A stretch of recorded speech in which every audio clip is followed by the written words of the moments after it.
আমরা এসে গেলাম বড়পুকুরিয়া দোলায়। অনেক সুন্দর পরিবেশ দেখতেই পাচ্ছেন।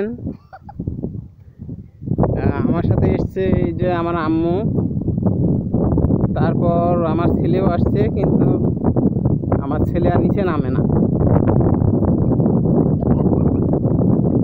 এই দেখছেন কত সুন্দর জায়গা, আপনাদেরকে আরো দেখাই। এটা কিন্তু বিশাল জায়গা মিলে পুকুরটা, এই দোলা জায়গাটা বিশাল জায়গা মিলে বড়পুকুরিয়া কয়লা খনির। এই যে এখানে দেখতে পাচ্ছেন মৎস্য অভয়ারণ্য, এই যে এখানে।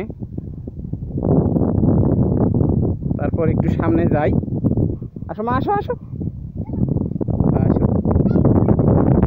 দেখতেই পাচ্ছেন এই রাস্তাটা যতবার দেবে যায় ততবার ইট, ভাঙ্গা ইট পাথর দিয়ে এই রাস্তাটা মেরামত করা হয়, আবার এই রাস্তাটা ভেঙে যায়।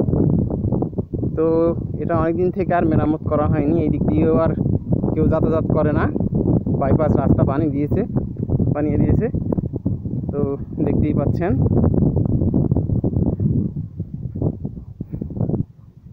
অনেক সুন্দর জায়গা, অনেক সুন্দর। অনেক লোক এখানে ঘুরতে আসে। আমাদের ফুলবাড়ি থেকে, পার্বতীপুর থেকে, দিনাজপুর থেকে অনেক লোক ঘুরতে আসে এখানে। অনেকে মাছও মারতে আসে এখানে, সরকারিভাবে মাছও ছেড়ে দেওয়া হয়। বিশাল বড় বড় মাছ এখান থেকে অনেকেই মারে আর কি। অনেক সুন্দর জায়গা, আপনারা চাইলে এখানে ঘুরতে আসতে পারেন। অবশ্য বিশেষ করে যখন ঈদ, তারপর নবান্ন যখন লাগে, বা যখন প্রচুর বৃষ্টি হয়, যখন এটা অনেক পানিতে থই থই করে, তখন অনেক লোক এখানে ঘুরতে আসে শুধু দেখারই জন্যে। অনেক সুন্দর জায়গা। এখানে না হলেও 5-7টা গ্রাম, 5-7টা বললে ভুল হবে, 4টা গ্রাম তলিয়ে যাওয়ার পরেই এই দোলার সৃষ্টি হয়েছে। তো দেখতেই পাচ্ছেন কয়লা খনি, তাপবিদ্যুৎ একসঙ্গেই দেখা যায়।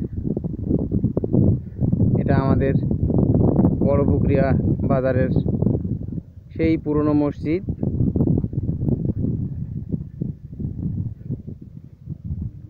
এই যে আবসা আবসা দেখা যায়, এটা আমাদের বড়পুকুরিয়ার সেই পুরনো ঈদগাহ মাঠ। তো জায়গাটা অনেক সুন্দর, আপনারা চাইলেই ঘুরতে আসতে পারেন।